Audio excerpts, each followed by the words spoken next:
community-based initiatives that are benefiting, to benefit low-income communities and those that are disproportionately impacted by the enforcement of cannabis laws. These funds do come from the state of Maryland to all local jurisdictions. We can go ahead to the next slide.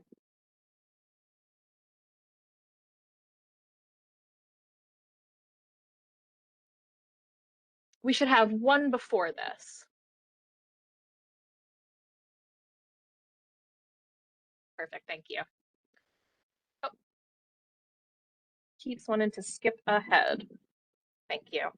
So all of the counties across the state of Maryland were required to adopt laws establishing the purpose for which the money received from this fund will be used. The county passed Bill 3724, which authorized the establishment of a commission and special revenue fund for the community reinvestment and repair efforts.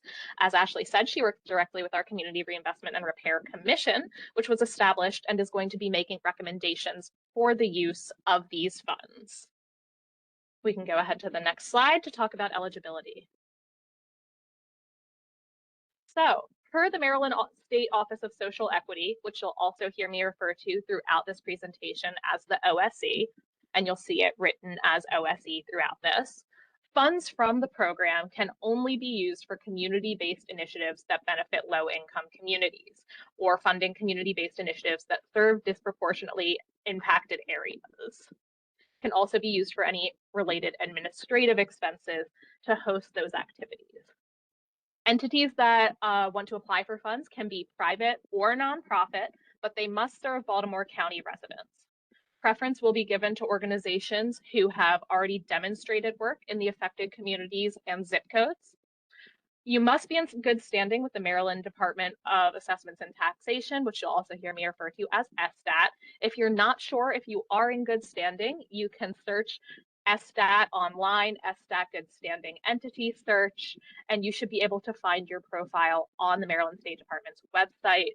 And we'll talk a little bit more about SDAT a bit later in this when we talk about the supporting forms that you will need to be submitting.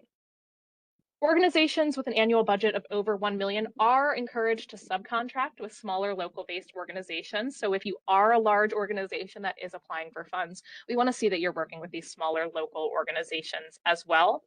If you do that and you include subgrantees in your project description and timeline, we also need to see a letter from the subgrantees that you'll be working with that details the nature of that partnership between your entities and the services that will be provided.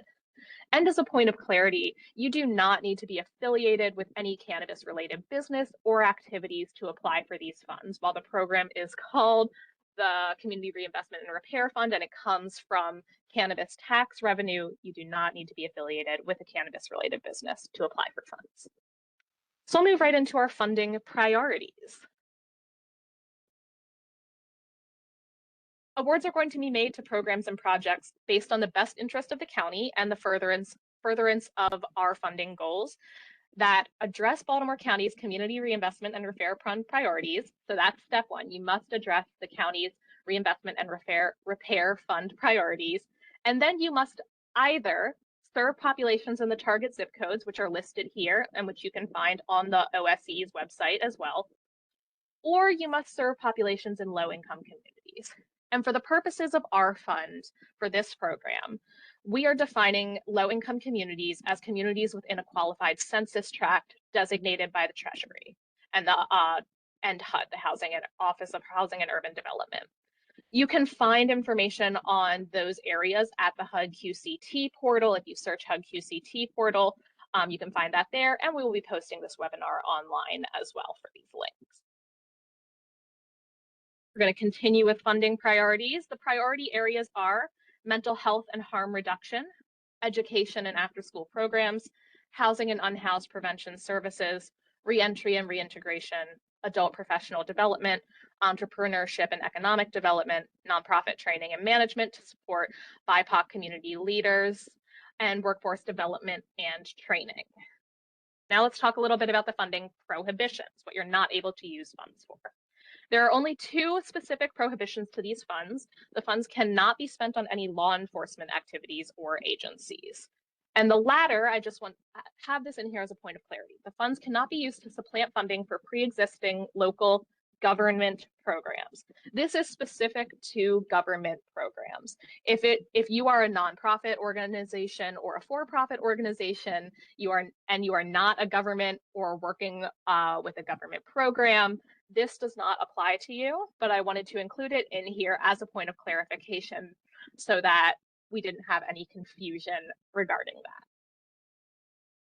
So let's dive right into the application. We're going to start with an overview of the whole application here. You're going to have the project summary, and then I've broken down each section that we're going to look at into the amount of points that you can get for that section. Our scoring sheet is also available on the website, so you can take a look at specifically how we're scoring you and what we're looking for you to provide in the application. So we're going to look at organizational capacity and structure, which will get you 15 points, alignment to CRRF priorities, which will get you 13 points, description of the need, and project location, which will also get you 13 points. And as you can see, project description is the big one here. That's getting you 26 points for your application.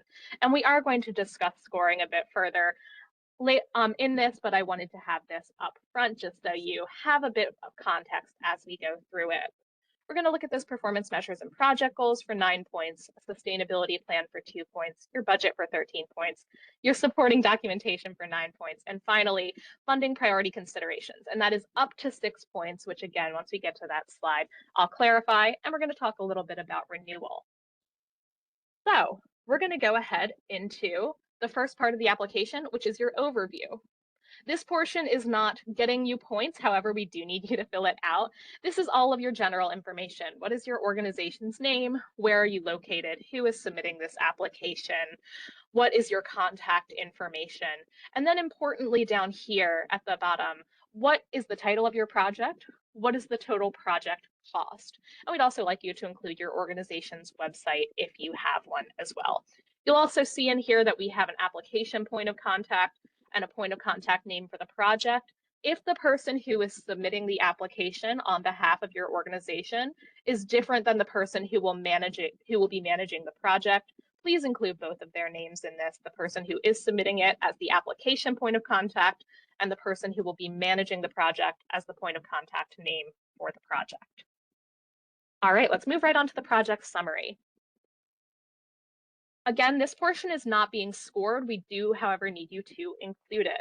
This is the high-level overview of your project. It should briefly summarize the program or the project that you will be doing and its overarching goals. It should give us clarity on how you will be using those funds, and it's going to be our point of reference to go back to throughout the entirety of your application. So we want this to be your thesis statement, if you will, how you're going to give us the 30-second elevator pitch of what you will be doing. Let's move on to the scored parts of the application, starting off with organizational capacity and structure. As I said at the top, this section is worth 15 points.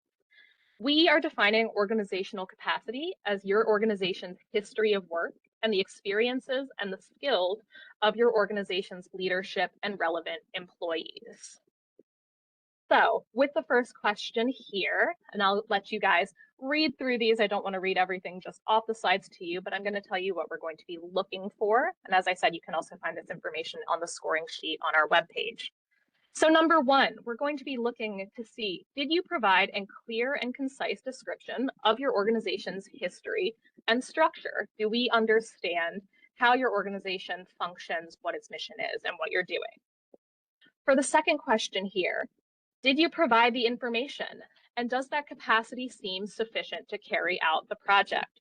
For example, if you are hosting a project where you are going to give a training to 100 people and you have very limited resources to work on that project, we are going to compare your stated goal of what you're going to do with the number of people that are going to be able to support that goal. Looking at number 3, did the applicant clearly and adequately explain either their history providing similar services or your organization's your organizational capacity to successfully implement the program? And does this capacity seem sufficient to carry out the project? That's going to be a through line that you see us looking for throughout this. Does the capacity seem sufficient to support the project? And again, if you have not provided similar services in the past, that is not going to disqualify you from receiving these funds. We want to understand how you know that you are going to be successful in this new area of service that you're trying to get into. For number 4, very similar. Did you clearly and adequately explain? Does the capacity seem sufficient to carry out the program? And number 5, does this project align with the mission of your organization? Do you clearly and adequately tie the project back to your organizational mission? Okay, we're going to move into the second part here, which is alignment to CRRF priorities. This section is worth 13 points, and we are going to ask you to identify which of the CRRF priority areas your project will address. We understand that you might be addressing multiple with your project. We do ask that you select no more than 3 in here. So for example, if you're doing adult professional development as well as workforce development and training, that's wonderful. Please do not go through and select all of them or more than 3. So we're going to be looking for number 1, does the project that you described align with the priority areas identified? Do you identify only 3 or fewer priority areas? And do you at least identify 1 priority area? If you're not able to identify a priority area that your project fits, your project will not be eligible for funding. This is the number 1 thing that we will be looking for is, are you addressing one of these priority areas? And then we're going to be looking at that location-based information that we discussed at the top of this webinar. For number 2, strong alignment with CRRF mission and funding priorities. So do you make a strong connection between the project outcomes and the priority areas identified? And number 3, how will it support long and short-term strategies for reducing and eliminating race equity issues? We're going to see if you identified actionable strategies for reducing and eliminating race equity issues. And again, like I said, the through line you're going to see throughout this, does your capacity seem sufficient to carry out the strategies that you have identified? All right, next we're going to talk about need and project location. Like I said, we talked about this a little bit at the top. This section is worth 13 points. And the first question here is the second highest scoring question in this application. You can get up to 10 points for this first question. So for that one, you're going to describe the need and target population that the proposed project will address. We want you to include how that need or population has been impacted by the war on drugs or drug policy and enforcement actions. We strongly encourage you to use supporting data, and we have included a link to Baltimore County's Social Determinants of Health data dashboard. If you are looking for a resource for data, you are not beholden to that one resource. We welcome other resources as well.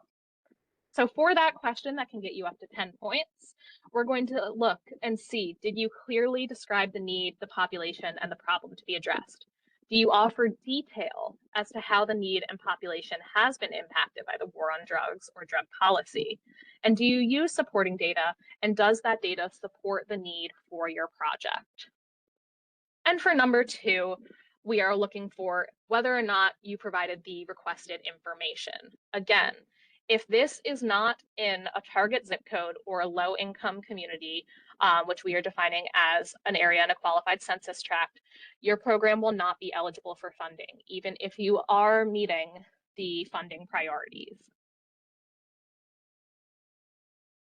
All right, let's go ahead to project description. So this section, as we discussed at the top, is going to be the highest scoring section of the entire application. The section is worth 26 points. The first question here is worth 15 of the possible 26 points for this section. So that question, and this will be one that you're very familiar with if you have filled out grant applications previously, is provide a detailed description of the activities to be carried out with grant funds during the project period, including the type, frequency, quantity, and quality of services that will be delivered. And as you'll see on all of these, we do have a word limit. we are asking you to be concise with your descriptions while still providing us a level of detail that makes sure that we understand the project that you have laid out. So for this question, what we will be looking for is, are you clearly, concisely, and consistently explaining throughout your narrative what activities the grant funds will be used for, and when and how often services will be delivered? This question is your chance to really give us the meat of your project, to explain to us what it is you are hoping to do, what specifically those funds will be used for, and how you are going to make that project successful. For the second question, we want to know who's going to be delivering the services. And this doesn't need to be names. I don't need to know that Sarah Jane is going to be your program manager, but I do need to know that you have a program manager. So we're looking more so for titles here. If you do include names, you're certainly not going to get points taken off for that. But we're looking for those titles of who will be doing that work in case those people change throughout the course of your grant. Do you identify appropriate staff to carry out the program? Does the capacity seem sufficient to carry out these strategies? That's what we're going to be looking at for number 2 there. For number 3, we're going to be looking to see if you describe a good working relationship between your organization and collaborators. And we want to see if it's clear how sub-vendors will be working on the project. Like we said at the top of this, if you are working with sub-vendors, you're going to have to submit other documentation explaining that relationship and the division of labor between your agency and that agency. If you are not partnering or collaborating with another agency, don't worry, this will not take away any points from you. Please just include a sentence in there explaining that this work will be done solely by your agency. For number 4, did the outreach strategies identified seem sufficient to reach the targeted population? So we want to make sure that the outreach that you are implementing is going to get out to the people who need it most. And finally, we're going to ask you to include a project timeline within the grant application. And we're going to be looking there to see if the timeline provided is sufficient to carry out the program. Is there sufficient detail in the timeline for us to understand how and when the project will be implemented? And as I think I just saw Ashley post in the chat, yes, please, if you have questions, please post them in the chat. As I said, we will address questions at the end, but I understand if you have them as you think of them, then we will go through the chat at the end as well. So let's go ahead and take a look at performance measures and project goals. So your performance measures and project goals, this whole section is worth 9 points. And as a baseline, you are going to be required to track the number of Baltimore County residents that are served by the project. So we're asking for how many individuals or households you're expecting to serve with this funding. Whether you use individuals or households is up to you. I understand that for organizations that maybe apply for HUD funds, most of them may be using households as compared to individuals. That is a decision to be made by you, the applicant. But we will be checking, does the number provided seem attainable based on your program description, your past performance, and your outreach strategy? For number 2, we want to know what additional metrics you're going to be using to evaluate your project's success and how you're going to be collecting that information. For our purposes, metrics are defined as quantifiable data points to measure the project's services projects, impact, and outcomes. And we're going to be looking for whether or not those metrics that you've provided align with your project goals. Does the data gathering method provided seem sufficient? And finally, we're going to ask you in this section to identify at least 1 and up to 3 SMART goals. That SMART stands for specific, measurable, attainable, relevant, and time-bound. We do have a link here that provides some guidance on developing SMART goals if that is something that you are not familiar with. But really what we are looking for in this section is that you are providing goals that are well broken down so that we can understand what your goal is and how you know that you will be successful in achieving it. If your format is not 100% within the SMART goal format, you are not necessarily going to get points deducted, but we do need this to be specific and we do need to understand what the goals of your project are and how you plan on achieving them. So what we're going to be scoring on here is, do you identify at least one goal, and do all of the goals identified with the other information align with the other information that you've provided throughout your grant application, such as the metrics, residents served, and your project description. All right, sustainability plan. So for this one, we are asking you to do one of two things. We are asking you to describe how your project will be sustained after the grant period, or if your program is not intended to be sustained after the grant period, which is fine, we are asking you to describe how it will build the capacity of the target population. So you will either be doing a grant program that builds capacity, or you will be doing a grant program that will be sustained after this grant period ends. We're going to be looking for whether you clearly and adequately explain your sustainability strategy or your strategy to build capacity. And we're going to see if the stated plan seems reasonable and able to be carried out based on the number of people that you have on your team and the project as you have laid it out throughout the program. Number 2 here is not being scored. This is simply for tracking purposes for us to understand if you plan to apply for future funding from the CRRF to sustain your project. All right, moving right along to the budget. So you will be attaching a line item budget narrative for the project, and we want to ensure that your budget aligns with the narrative provided in the application. For example, if you say in the narrative that you are going to be using these funds for salaries, we are going to check and see where your salary line is in your budget. If there's something in your budget that we do not notice in your narrative, say you're making some form of purchase for tracking software, and we don't see that listed in the narrative, those are not going to match up, and we are going to have questions. Your budget must demonstrate a 10% monetary or in-kind match. For an in-kind match, you must attach a document demonstrating how the rate for in-kind services or products was determined. We're looking for a math statement there. And grant monies may fund no more than 50% of executive and or administrative salaries. So any admins that are working on this project, any executives that are working on this project, only up to 50% of their salaries can be funded by this grant. If you have direct program staff that are working on these projects, they are able to be fully funded by this grant. So for number 1, what we're going to look at is, as I said, does the budget provided align with the project narrative?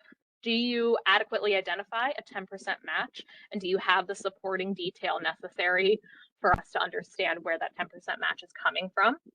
Are you following the funding requirements? So are no more than 50% of the salaries for 50% of executive and admin salaries being funded from this grant? No funding, again, is going towards police programs. And does the budget seem sufficient to carry out your project? And then number 2, we would like you to describe your organization's financial management capacity and your previous experience with grant management, as well as your ability to track expenditures, provide receipts, and track programmatic metrics. If you are awarded funds, these will all be things that you're submitting to us as reporting measures. We'll need to see receipts, we'll need to see your expenditures. So we want to determine, based on this question, does your organization appear to have the capacity to manage a program with the budget that you are requesting?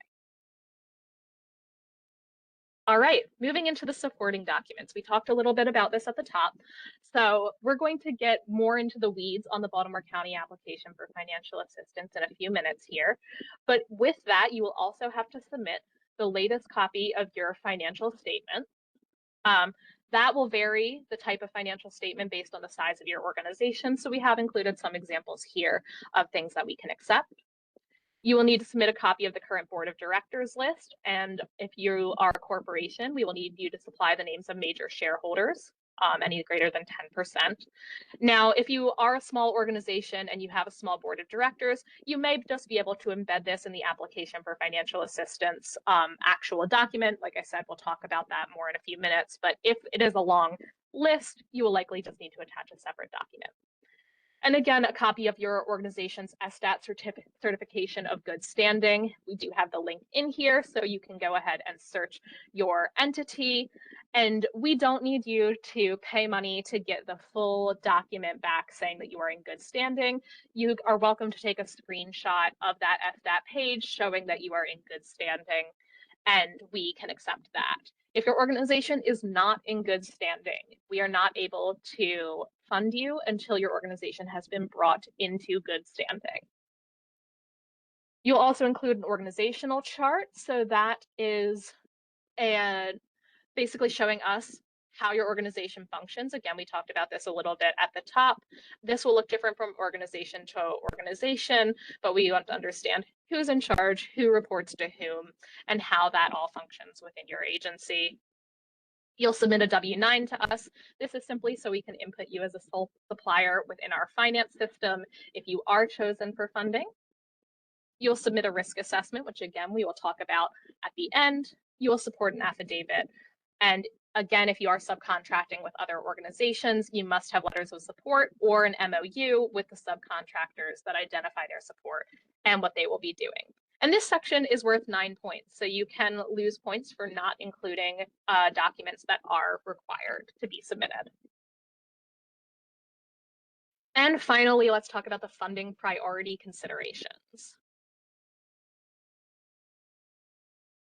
So this section can gain you additional points on your application, but you cannot lose points. You can get up to 6 additional points for this. So you're welcome to include letters of support. They are not required. You may include up to 3, and you can get 1 point per letter of support that you submit. We're asking if your organization is a minority or woman-owned business with MBE certification from the state of Maryland. If so, please attach your certification, and that will get you 1 additional point. For nonprofits that will not be able to get an MBE certification, we're asking if your nonprofit is minority or woman-owned, and if so, you will be getting an additional point from that. And we're asking if your organization's leadership was impacted by the war on drugs. If so, we're asking you to please provide a brief impact statement, and that will get you an additional point as well. And the renewal, this is not for points. Again, this is for tracking purposes. Do you plan to renew at the end of the grant period?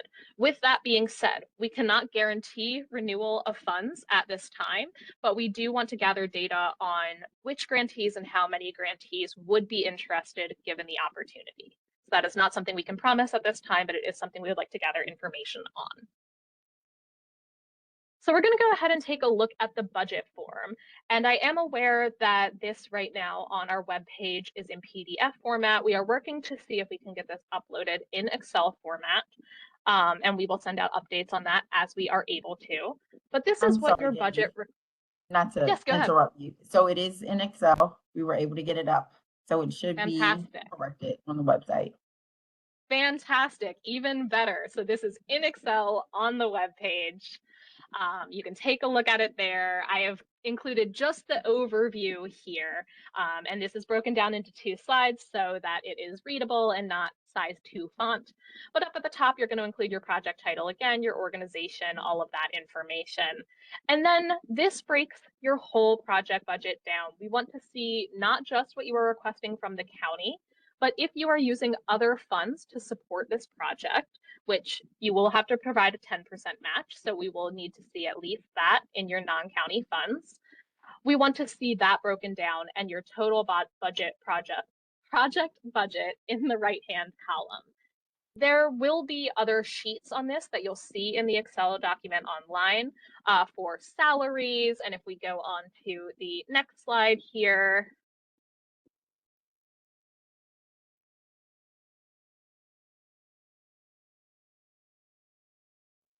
for other, we'll have a separate sheet broken out. Again, you can see here the anticipated sources of funds. We'll have this all broken out as well, so we'll understand where your funds are coming from. If they're federal, I apologize, it's a bit harder to read than I thought it was going to be.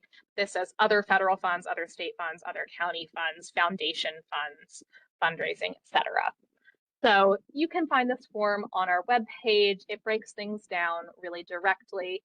And this is how we will need you to submit your budget to us. And we will need to see, again, the overall budget for the project. All right. So you can apply for a minimum of $25,000 and a maximum of $200,000. Again, you must provide a 10% monetary or in-kind match. And if you provide an in-kind match, you must demonstrate how the rate for in-kind services or products was determined. Again, there we're looking for a math statement. I know I've said this 3 times already, but monies may fund no more than 50% of executive and or administrative salaries. Direct service staff, you can fully fund. And you may use the federal de minimis indirect cost rate of 15% for any indirect costs. Okay, that is the meat of the application. So let's talk about scoring and review. Complete applications are going to be reviewed by the grants team. A scoring committee is going to review and score them, and you must meet a minimum threshold of 70 out of 100 points to be considered for funding. So that's where those points come into play. You are going to need to hit that minimum threshold.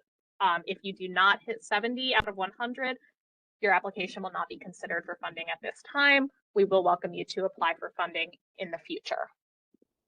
Complete and scored applications are going to be shared with the CRRC. Again, that is the commission who makes funding recommendations. And this is not necessarily going to be that the highest scoring applications all receive funds. We are going to make funding decisions based on the best interests of the county. We're going to be looking at things such as distribution of projects across Baltimore County, distribution of projects across those funding priorities. There will be other considerations that we are taking into account. So you have to meet that minimum threshold of 70 out of 100, and past that, we are going to be reviewing each application on a case-by-case basis. Okay, so now we're going to talk a little bit about the application for financial assistance. And this is different from the application that we just reviewed. This is required for any grant that comes to Baltimore County. The application for financial assistance will go to the Grants Review Committee, which is comprised of members of senior Baltimore County leadership, and then it will go to the County Council and auditors. They will not be seeing your entire application package that we just reviewed. So this document is meant to be the summary, the high-level summary of that greater application, so that all of the people who are seeing this can understand the basics of what your project is and how you're using the funds. So if you've applied for a grant from Baltimore County, you have certainly seen this before.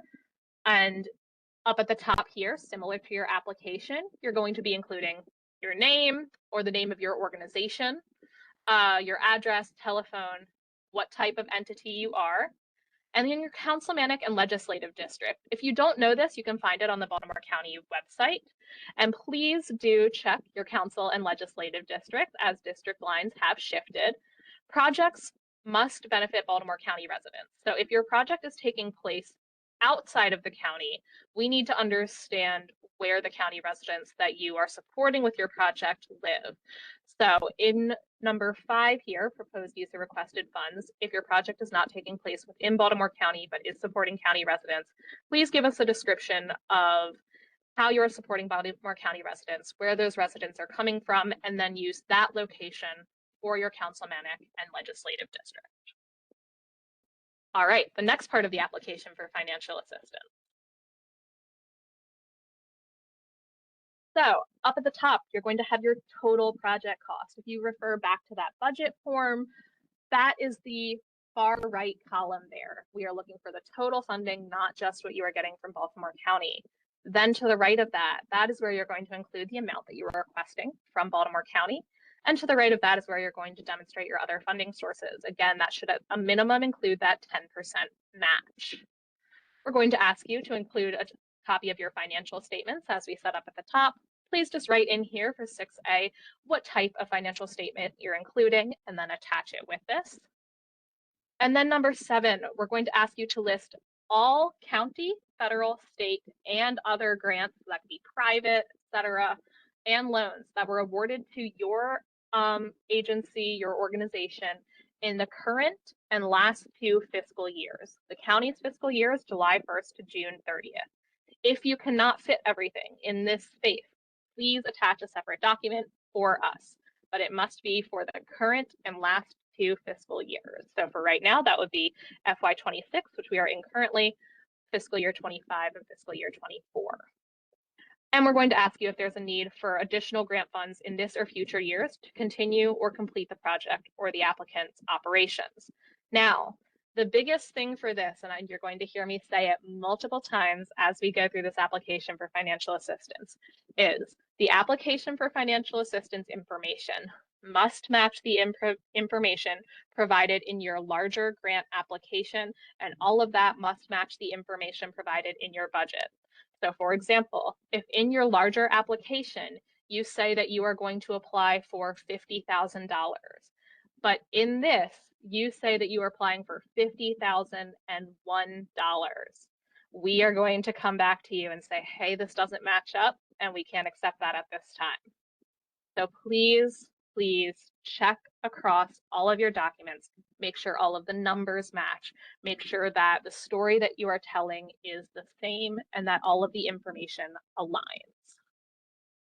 The next part of the application for financial assistance, we are going to ask if you've applied for grants from other Baltimore County agencies this year. This is only for Baltimore County agencies, and you will include things in here if you have applied and have not been awarded them yet. If you have applied and been awarded, that will be in the section that we just looked at for grants that have been awarded. So please include any grants that you've applied for in here. Will the requested funds be used to purchase, to make improvements to, or buy equipment which will benefit real property? This should not be something that we are going to see much with this grant program. This would be more along the lines of making physical improvements to a space, such as, for example, HVAC repairs. That is not one of our priority areas. So likely you are not going to be filling this out. If you have questions about your program or project and whether or not it will address real property, please feel free to reach out to us. This section in the box here is for county use, so we will be filling that out. You do not need to worry about that. However, there is more below that we will need you to fill out, just nothing inside that little box. So again, we talked about this before. If the applicant's other than an individual, please supply the names of officers and board members. If you can fit them all here in the application, fantastic. If you cannot, you're welcome to supply an additional document, and please include in here something that just says see attached or document attached. If you are a corporation, we will also need you to supply the names of any major shareholders. You can also provide that as an attachment if necessary. If you have a closely related organization, we will need you to supply the name of that organization and any grants or loans that were awarded to or applied for by that organization in the current or last 2 fiscal years. So to give a bit more information here, that might be an organization that has the same officers or board members, or both organizations are belonging to the same parent organization. All right, and then scrolling a little bit further down, in-kind services. Again, this will need to match with your budget. So will you be supplying in-kind services or another non-cash benefit? If so, we need you to describe that on the left, what that is and the total. And to the right, give us that, again, math statement of how you calculated that value. So if you are doing an in-kind match, we'll want to see that in here as well. 14 and 15, again, these are going to be answered in your grader application. We do not need the same level of detail that you provided in your grader application here. Give us the highlights in this form.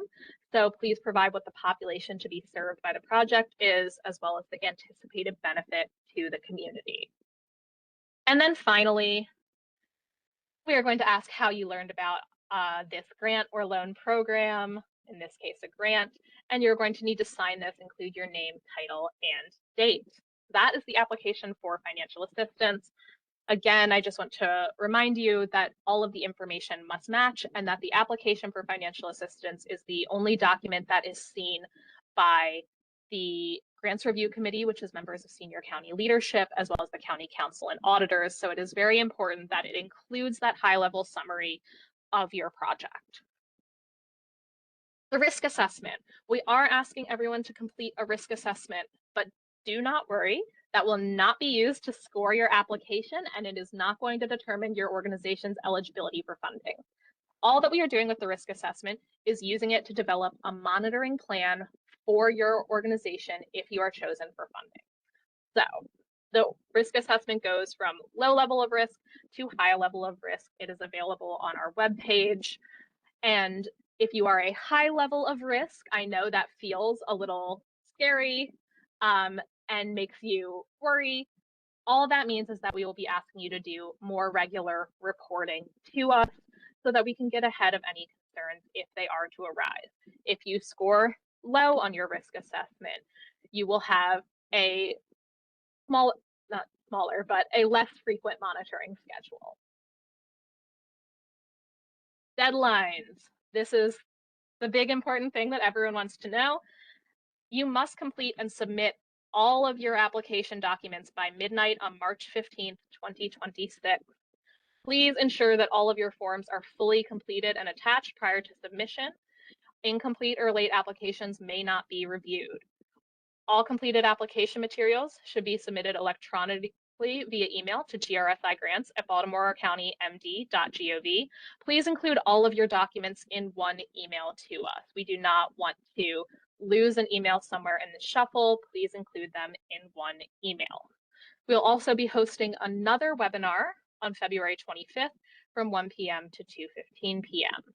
You're welcome to attend that as well. Some important reminders. Again, I said this when talking about the application for financial assistance, but it's so important. I really want to hammer it home. All of your documents should tell the same story and have the same information at varying levels of detail. That's the grant application, the budget, the application for financial assistance. Applicants that do not submit all of your required documents or that are incomplete may not be considered for funding. As you submit your applications to us, we will be reviewing them and we will do our best to let you know if you have not submitted everything to us. But we ask that you double check that yourselves prior to sending us an email. We anticipate getting a lot of applications for this, and it is going to take some time to go through that review process.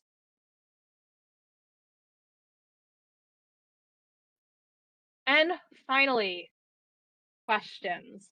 So I know that there have been questions in the chat. I think some folks have been responding to them as we got them. But what questions do we have that haven't been answered that I can answer?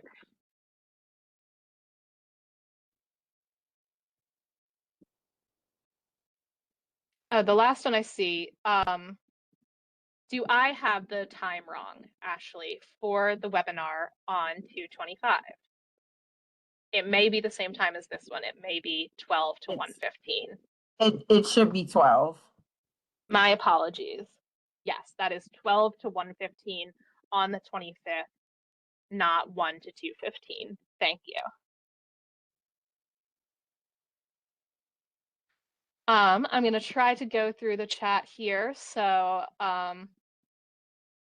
yes, a school system will need to provide financial documents as a required part of the application for financial assistance. The call will be recorded. We are not using AI to evaluate applications. The funding is coming from Baltimore County government to you. The funds initially are from the state of Maryland. Let me scroll up here.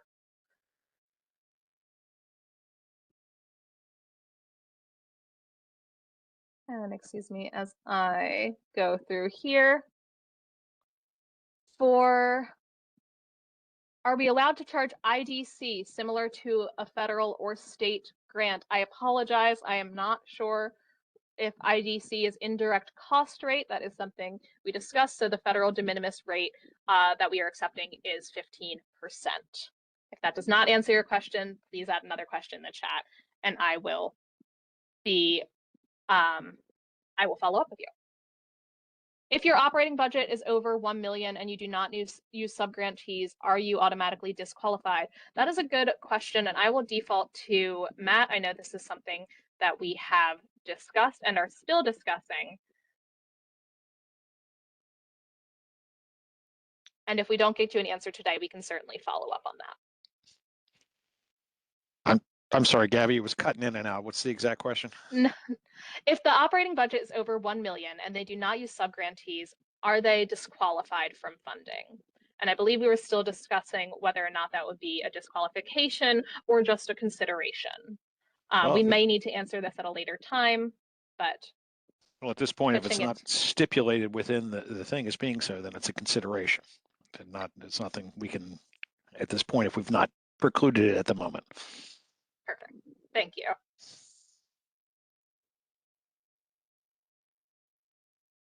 All right, and thank you to Bibios, who has been answering questions in the chat. That is making my job a lot easier here. And let me scroll back down. Perfect, I see. If your organization has primarily provided services in Baltimore City, are we evaluated based on location? Again, you must be providing services for this program in one of the target zip codes or within a qualified census tract for a low-income area. But we are not going to be evaluating based on your previous location.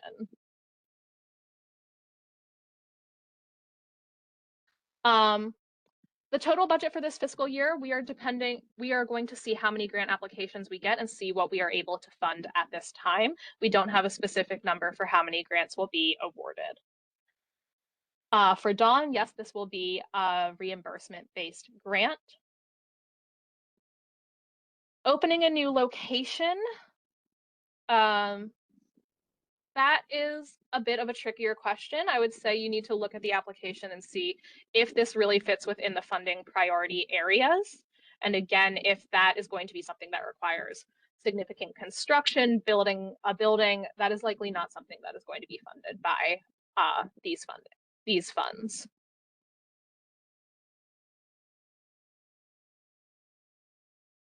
A project within the Baltimore County Detention Center may be excluded because I'm not certain if that would fall under law enforcement activities. We would need to follow up with the Office of Social Equity on that one, so we will capture that and follow up. And we will be drafting a list of frequently asked questions just for everyone's awareness for this and posting that to the webpage as well. So we are going to be collecting your questions and adding that online.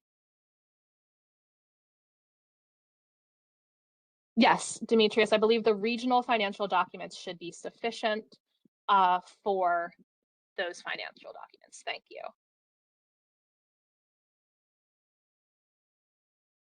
For the incarcerated or returning citizens' personal zip code, I would have to see your project to better understand your program. Again, if this is if it's a Baltimore County Detention Center program, that may fall under law enforcement activities. So we're going to need to get clarity from the Office of Social Equity on whether or not that would be eligible.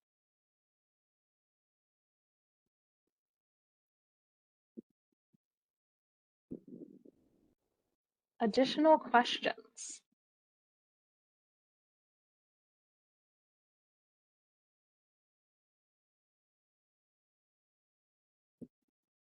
I see someone raised a hand, but I do not know how to find that here.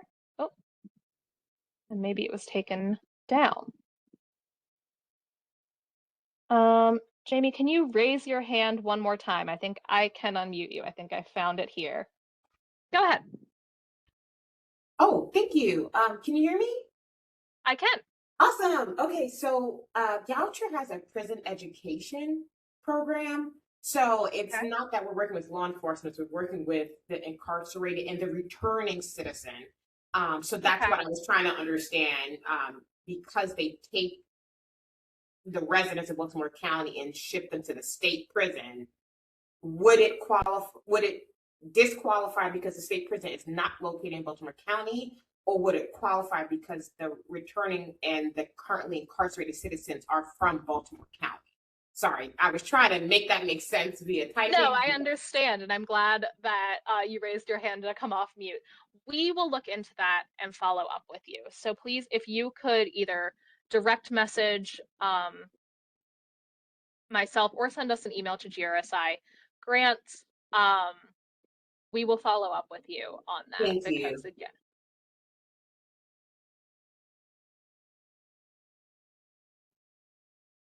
any other questions?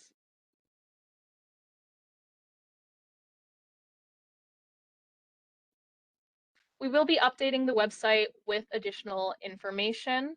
Thank you, Vivios, for posting the JRSI grants email in the chat. We will be posting this webinar online as well. And we do have the next webinar on February 25th, corrected time 12 to 1:15 p.m. Thank you again to whomever called that out. But I'm happy to take additional questions at this time. We have another couple of minutes. If you do not have any additional questions, I thank you so much for being here. Please look out for more information on our webpage. I understand that some forms were down, but I know Ashley was working with our Office of Information Technology to get those back up and running. So we should be set for that.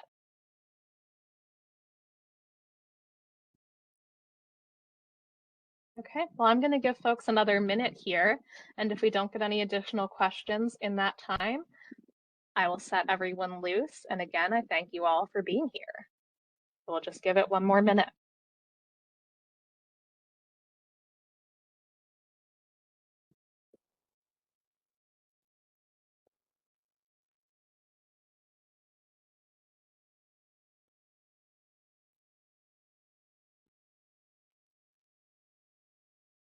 All right, folks. Well, I think that is all we have for today.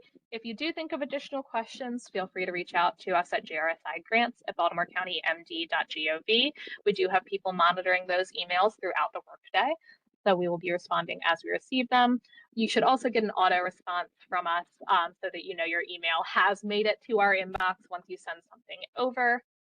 Thank you again for being here. Thank you for your interest in this grant program.